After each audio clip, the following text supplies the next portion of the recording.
Yes, and what can I do for you? ¡Siempre viva! ¡Live forever! Hola a todos, yo soy Belu. Yo soy Gaby. Bienvenidos a un nuevo capítulo de La Muerte nos sienta bien. Espero que hayan tenido todos una muy buena semana. Esta semana no vamos a hablar de películas malditas. Esta semana toma las riendas de este programa Gaby.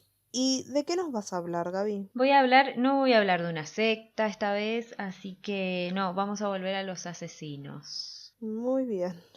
Nada de maldiciones de Jesucristo. No, esta vez vamos a hablar de Richard Speck, o más conocido como el asesino de enfermeras. Miedo, porque miedo no es una enfermera, señora. Así que, ¿te parece que arranquemos? Dale, arranquemos.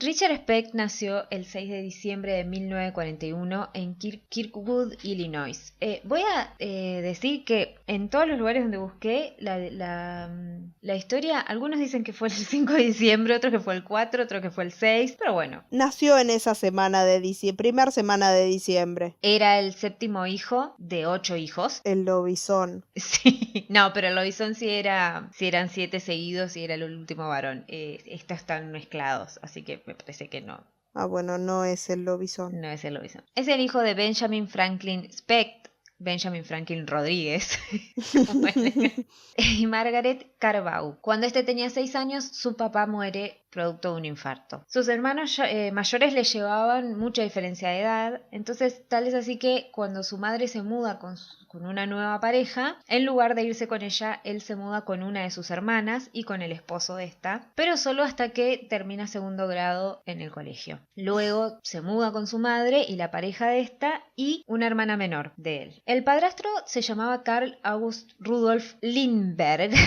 si no tenés nombre, y que tenía un historial no muy bueno, que habría comenzado con falsificación. También había tenido arrestos por manejar ebrio y en ese momento Richard toma el apellido de su padrastro, que lo va a tener por un tiempo. Luego vuelve a llamarse Speck. Okay. Vivieron en Santo, Texas durante un año y luego se mudaron a Dallas. Rotaron por varias casas, más o menos 10, por lo que decían, encontré en la información, en varios barrios bastante pobres.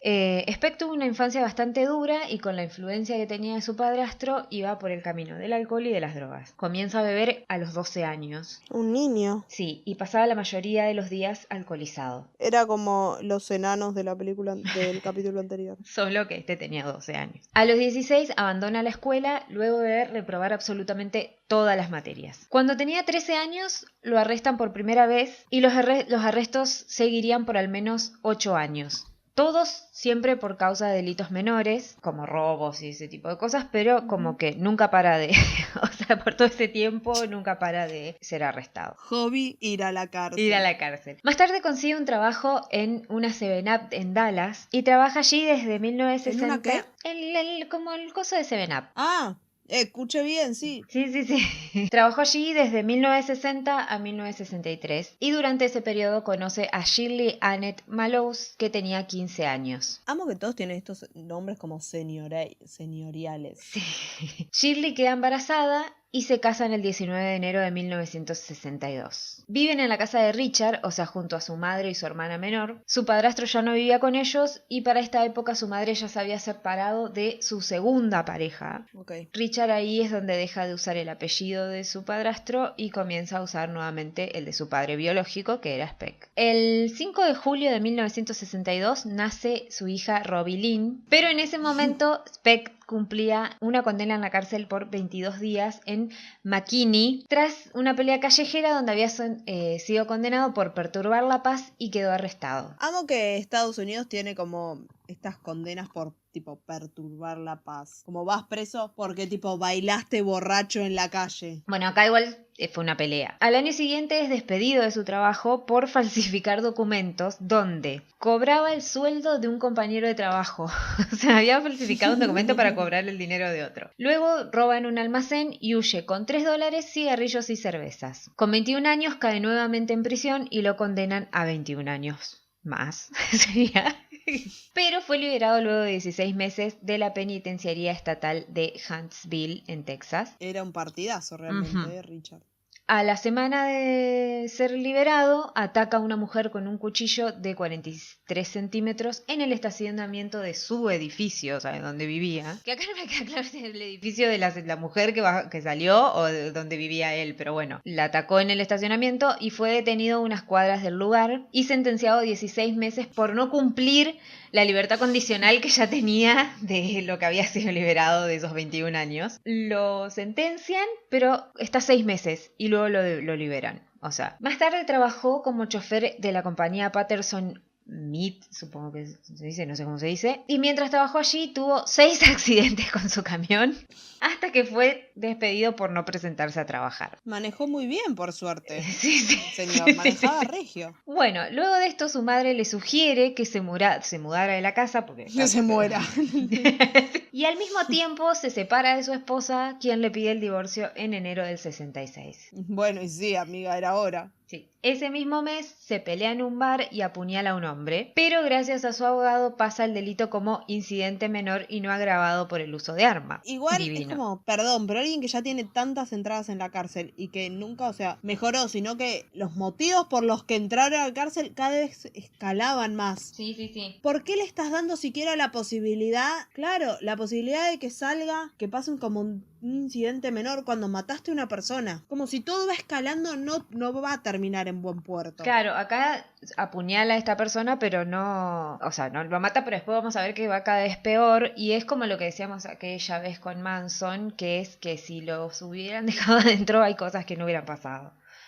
Pero bueno, le aplican, por haber acuchillado a una persona, le aplican una multa de $10, pero en ese momento él no tenía dinero, entonces pasa 3 días en la cárcel. O sea, La vida de este hombre vale que $10. murió, No, valió no $10. murió, no murió, lo apuñaló nada más. Lo apuñaló nada Sí, más, sí, sí. ok, no mató a nadie. Alguien me apuñaló, pero como no tenía plata, ya está, 3 días y listo.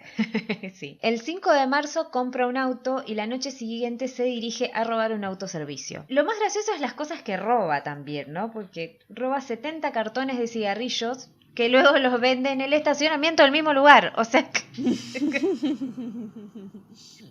No era muy brillante. No. Y bueno, después de haber comprado el auto, lo abandona, pero igualmente como que la policía lo puede rastrear igual y quedaría nuevamente detenido. Acá no entiendo si queda libre de la cárcel, como las veces anteriores, o si realmente, o si él se escapa. Pero una de sus hermanas le compra un pasaje para que viaje desde Dallas hasta Chicago y se instala a vivir con ella y su familia, y de esa manera él no va a la cárcel. Pero eso es lo que no me quedó muy en claro, si es que él se escapa o realmente le dieron la libertad después de haber hecho eso. Ahí consigue, bueno, se va a vivir con su hermana y consigue un trabajo con uno de sus hermanos, que se llamaba Howard, pero... Entendí que se llamaba Howard. El trabajo. Sí, el hermano. Howard. Pero acá Specht se la pasa de taberna en taberna, metiéndose en más problemas, y a fin de ese mes, donde comienza a trabajar, amenaza a un hombre con un cuchillo en el baño de un bar. O sea... Y sí, señores, Basta. bastante liviano quedó en que solo fue una amenaza. Sí. Luego de esto, un mes después, una mujer lo denuncia a él por ingresar en una propiedad armada con un cuchillo que él ató, violó y saqueó su casa. Ay, por el amor de Jesús. Luego también se lo interroga por el asesinato de Mary Kay Pierce, una moza que trabajaba en un bar y se había reportado como desaparecida ese mismo mes. Encuentran el cadáver de la joven con un fuerte golpe en el abdomen. Como Specht había frecuentado ese bar, es llamado a declarar, pero es llamado a declarar porque era gente que había estado dentro del lugar donde trabajaba la chica. Porque había sido visto algo, ¿no? Claro. Que fuera sospechoso. Lo llaman, declara, le piden que no deje la ciudad porque ellos necesitaban encontrar más pruebas y que seguramente lo iban a llamar. Cuando lo van a buscar al hotel donde él vivía, no habían rastros de él. Solamente quedaban algunas pertenencias que había robado en casas, incluso de la mujer que lo había denunciado en un principio y por lo cual a él no lo habían llamado a declarar. O sea, hay 2 casos. Uno es esa persona que le saqueó la casa y después está el caso de esta chica que desaparece. Claro. pero él se escapa. Que encima, un tarado, porque, o sea, en el segundo ni siquiera era sospechoso, te están llamando nada más porque frecuentabas el lugar. Claro, y huye a Monmouth y logra convencer a una de sus hermanas y al cuñado para quedarse con ellos. Jean, su cuñado, piensa que este puede encontrar como camino dentro de la marina, porque siempre está la marina en todos los Otro capítulos. sireno, porque en Estados Unidos me parece que es como algo bastante común unirse a la marina. Bueno, su cuñado era un ex marín y ahora era empleado de un ferrocarril. Era un ex sireno. Sí, entonces por eso es como que quiere que encuentre trabajo ahí. Su primer trabajo comienza enseguida. Lo toman y sube a su primer viaje, pero no dura mucho porque tiene una apendicitis. Tiene que ser operado y cuando es dado de alta vuelve junto a la tripulación, pero no por mucho tiempo, ya que se emborracha y pelea con otro oficial. Este hombre es como que siempre terminan todas las historias, tipo, se emborracha y se pelea. Sí, lo más gracioso es que es bajado del barco al día siguiente. Me lo imagino tipo alguien agarrándolo tipo ¡pum! Y tirándolo al agua. Pasa una semana en Saint Elmo, que era el lugar donde lo dejan, digamos. O sea que no lo tiraron al agua. No. Ahí conoce y pasa un tiempo con una enfermera que había conocido en el hospital cuando lo habían operado del apendicitis. Okay. Y ella lo ayuda a volver a Chicago con su hermana, prestándole $80. Vuelve y su cuñado lo lleva al Sindicato Marítimo Nacional para buscar trabajo. Ese sindicato estaba a 150 metros de una residencia en la calle 100 en el barrio de Jeffery Manor en Chicago. Allí vivían las 8 enfermeras que luego serían víctimas de este hombre. Vuelve a dirigirse al mismo lugar, o sea, van nuevamente a ese lugar acompañado de su cuñado y este iba a embarcarse en Vietnam, o sea, ya había logrado conseguir algo, pero no logra conseguir el trabajo ya que necesitaban a alguien con más experiencia, así que comienza como a trabajar o sea, entra en un trabajo y sale, o sea, va de trabajo en trabajo, de bar en bar y mudándose de un hotel a otro, porque ya no vive con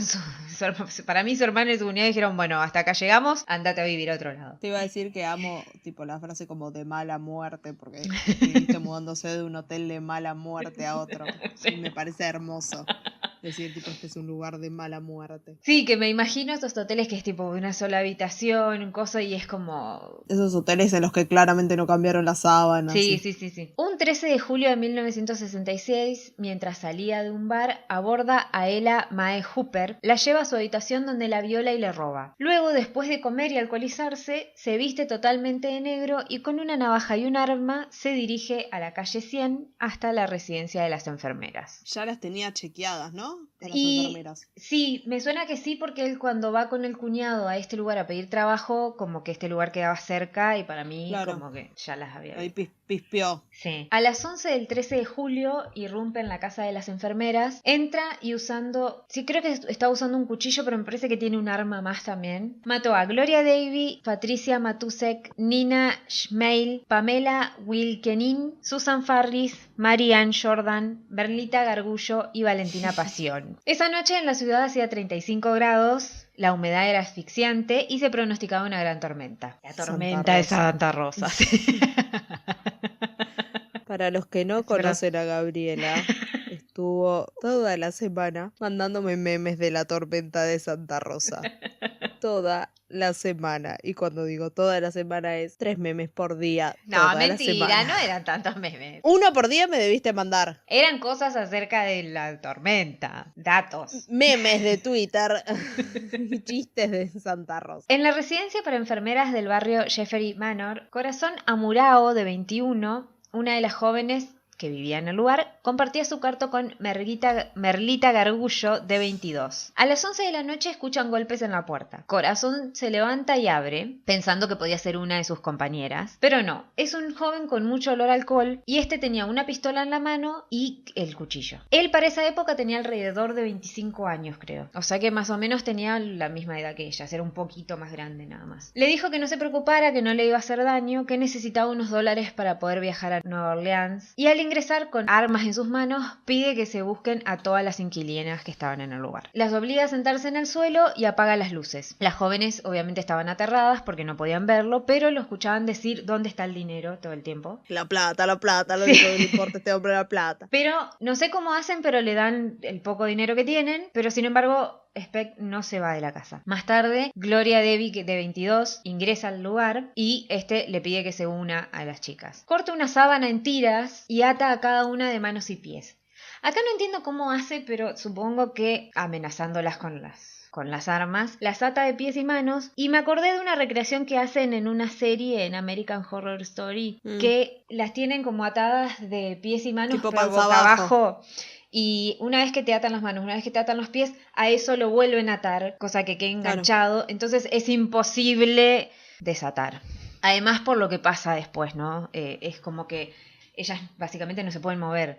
Y además por esto, toma a Pamela Wilkenin, la desata, y por eso pienso que a las demás las dejó en esa otra posición, porque es como que desata a esta chica y se la lleva a otro sector del departamento. Como unos 15 minutos después, llegan dos chicas más, que son Susan Farris y Marianne Jordan. Escuchan gritos y el ruido del agua de la canilla. Ambas son puestas juntas a las demás, y lo que empieza a hacer él en ese momento es llevarse a una por una alrededor de toda la casa. O sea, como que las lleva, obviamente las asesina. Que por eso te digo que las tenía inmovilizadas, porque es como se toma su tiempo para hacer todo. Además que recordemos también que creo que él había apagado la luz, entonces estaban en la oscuridad, al menos en ese lugar. Pero eso yo creo que no hubiera sido tanto problema si hubieran tenido como forma de moverse. Claro. Porque si es tu casa, te puede no gustar oscura, pero por más que estés oscura, sabes dónde están las cosas en tu casa. Exacto. Te sí. podés mover. Richard vuelve y toma a Nina Schmeil, de 24 años, y cuando se lleva a esta, Corazón Amurao, que es la persona que le había abierto la puerta, logra, no sé cómo, pero rodar y esconderse debajo de una de las camas. Y allí se queda, está todavía maniatada, se queda escondida. Más tarde Richard viene por Merlita Garullo y Valentina Pasión, que ambas de 23 años, y esto es más que nada lo que cuentan que es lo que pudo haber escuchado Corazón desde el escondite donde estaba, porque escucha que una de las chicas grita: "Me lastima, no, por favor". Ay, qué horror. Sí. Patricia Matusek, de 21, corre la misma suerte. El hombre la arrastra y se la lleva. A todas es como que lo que ellas ven en ese momento es que se llevan a una. Claro. Y vuelve como media hora después. Agarra a Gloria Debbie, le baja el jean, se baja el suyo y se acuesta sobre ella. Va dejando a todas por... Claro, tiradas por la casa. Y luego las asesinaba. Cuando cree que terminó con todas, Speck se va de la residencia. A las 6 de la mañana, que no sé cuánto tardó él en hacer todo esto, pero más o menos hasta la madrugada, pero a las 6 de la mañana Corazón logra desatarse y sale de abajo de la cama donde estaba escondida y ve charcos de sangre y los cadáveres de Jordan, de Farris y de Wilkening. Va hacia la ventana y se para sobre la cornisa y comienza a gritar: "Ayuda, auxilio, todas están muertas, soy la única viva". Qué espanto. Una vecina y un hombre que paseaba el perro justo por el lugar llaman a la policía. En ese momento llega el agente Daniel Kelly y descubre que la puerta de atrás del edificio había sido forzada. Entonces entra por ahí y encuentra el cuerpo desnudo de Gloria Debbie, quien es la única que se encuentra sin ropa, las demás no. Luego encuentra a Matusek, el asesino le había pateado el vientre, la estranguló y la violó. Y eso Ay, es por lo Dios. que hizo con todas. Corazón Amurado sobrevivió al esconderse, y tal vez porque Speck, al ir y venir, no se dio cuenta que faltaba ella, ya que eran varias chicas. Y tal vez también porque estaba borracho, como que no se dio cuenta que la que le faltaba justamente era la que Claro. le había abierto la puerta. Es que además al estar como llevándolo de acá para allá todo el tiempo. Claro, pero fue la primera que vio y no se acordó que esa no Pero, le... o sea, convengamos que si está en pedo mal, Ujú. sí, no se va a dar cuenta. La investigación da con las huellas de Speck, que estaban por todos lados, obviamente. Y también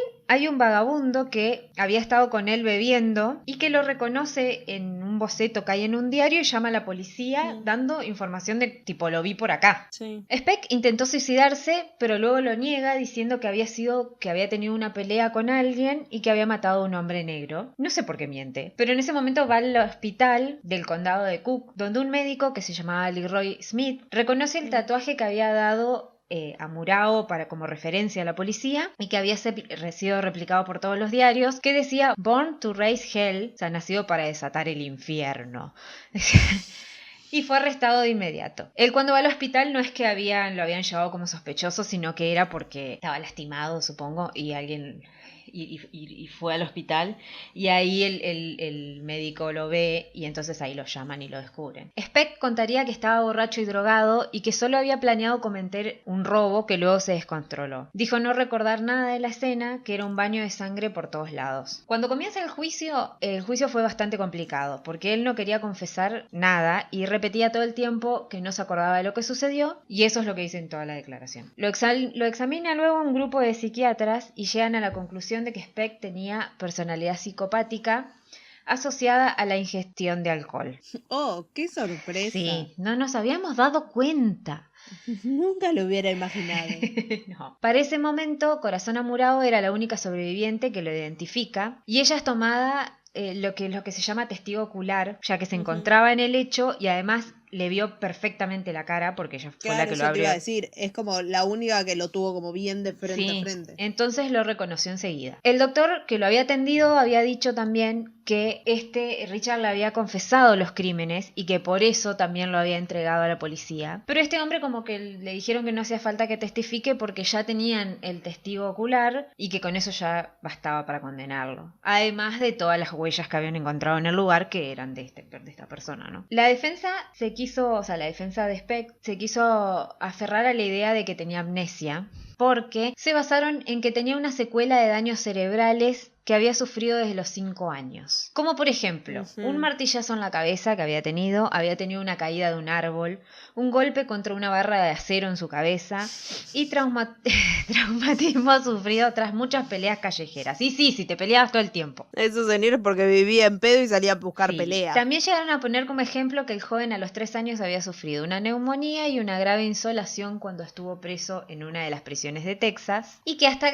una viruela que había tenido que le había marcado la cara para siempre. O sea, no sé por qué todo eso. Pero por favor, nosotros nos insolamos y nos ponemos un vaso de agua en la cabeza. Sí. No salimos a matar enfermeras. Si trataban de conmover con esto al jurado para que éste se salve, no lo lograron. Al deliberar, esto duró 45 minutos y el jurado deliberó que Speck era culpable, obviamente. El juez de ese momento, que era Helbert Pashman, lo condenó a la silla eléctrica para un día de septiembre de 1967. La defensa apeló, pero no fue necesario, ya que en ese día la Suprema Corte dictó una moratoria para las ejecuciones que duró desde ese año, o sea, desde el 67 hasta 1976, o sea que se libró de la silla eléctrica. Y la sentencia entonces pasó a 4 penas consecutivas de entre 50 y 150 años de cárcel para cada una de las, por lo que se lo acusaba, o sea que iba a pasar el resto de su vida en la cárcel. Claro. Más tarde se empieza a sospechar que también Speck podría haber sido el culpable de la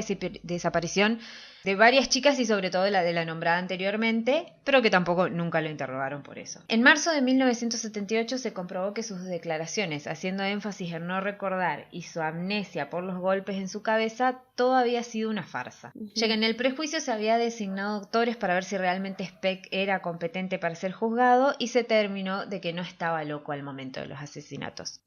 El doctor Marvin Ciporin, que lo trató, aseguró que tenía un profundo amor por su familia, pero una personalidad obsesiva compulsiva y una actitud que lo llevaba a ser agresivo con las mujeres. En otras palabras, era un hijo de puta. Ciporin sostuvo que Speck veía a las mujeres como santas, hasta que se sintió traicionado de alguna manera por ellas cuando la mujer le pide el divorcio en aquel momento. Ay, me tienen podrida estas cosas de empezó a matar porque la mujer le pidió el divorcio. Es como Bundy, es como empezó a matar después de que su novia la dejó, entonces empezó a matar toda gente como con rasgos similares a su novia. No, porque aparte él antes, si no recuerdo mal, él ya había atacado a alguien antes de que la mujer le pida eso, así que claro. No. O sea, él ya conoció a la mujer siendo mala persona. También en 1978 él da una entrevista con un periodista que se llama Bob Greene, del Chicago Tribune. Allí confesó los asesinatos por primera vez en público, pero 10 años más tarde, en un video realizado por presos en el centro correccional de Stateville, relató los brutales asesinatos en detalle, aunque más tarde afirmó que estaba drogado. cuando hizo ese video. Incluso este video llegó a la televisión de Chicago en 1996 de la mano del conductor Bill Curtis, que jamás reveló su fuente y solo dijo que había sido un abogado anónimo el que le pasó el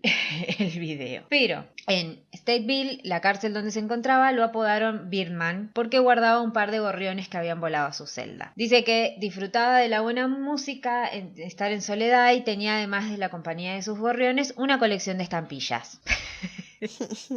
Me gustan sus colecciones gorriones y Estampillas. estampillas. Pero lejos estaba de ser un preso modelo, porque según las declaraciones del director de la penitenciaría, casi siempre lo agarraban o con drogas o con alcohol destilado. Pero en la entrevista que le había hecho Bob Greene, él dijo: estoy aquí por 1200 años, ¿cómo me voy a meter en problemas? O sea, era como, bueno, ok. No sé, capaz venís haciéndolo desde los 7 años. Dijo que tenía planeado salir de prisión en el año 2000, algo que no llegó a concretar, y quería poner una cadena de supermercados cuando salga. Cuando Green le preguntó si se comparaba con asesinos famosos como John Dillinger, él respondió: yo no soy como Dillinger, ni nadie más, soy un monstruo, dijo. Buena, chico malo. Además afirmó que cuando asesinó a las enfermeras, él no sintió nada. O sea, se sintió como nada, dice. Y agregó: por sus familias, por ellas y por mí, si tuviera que volver a hacerlo, solo sería un simple robo. A la gente solo dile que mantenga su odio por mí. Sé que eso les hace mantener su moral arriba y no sé qué harían sin eso. O sea, era como, ¿qué mierda te pensás que sos? Pero bueno. ¿Quién era? Además un gil. Speck odiaba a los periodistas y esa fue la única entrevista que hizo con uno. Después fue entrevistado por 2 agentes del FBI que lo interrogaron con fines científicos. El agente del FBI, John Douglas, cuenta en Mindhunter, el libro, un incidente con un gorrión que había cuidado después de que llegara a su celda lastimado. Cuando un guardia le dijo que no se podían tener mascotas, lo arrojó a un ventilador, mostrando lo que... ¡Ay!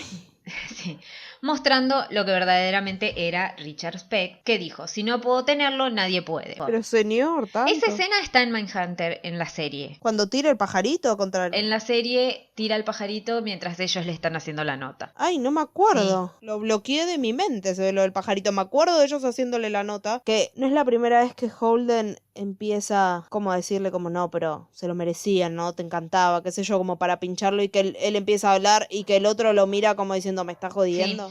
Sí, es eso y no sé por qué es lo que le dice y él termina tirando el coso. Sí. Ah, no me acordaba de eso. Sí, Bueno, ahora después voy a volver buscamos la escena.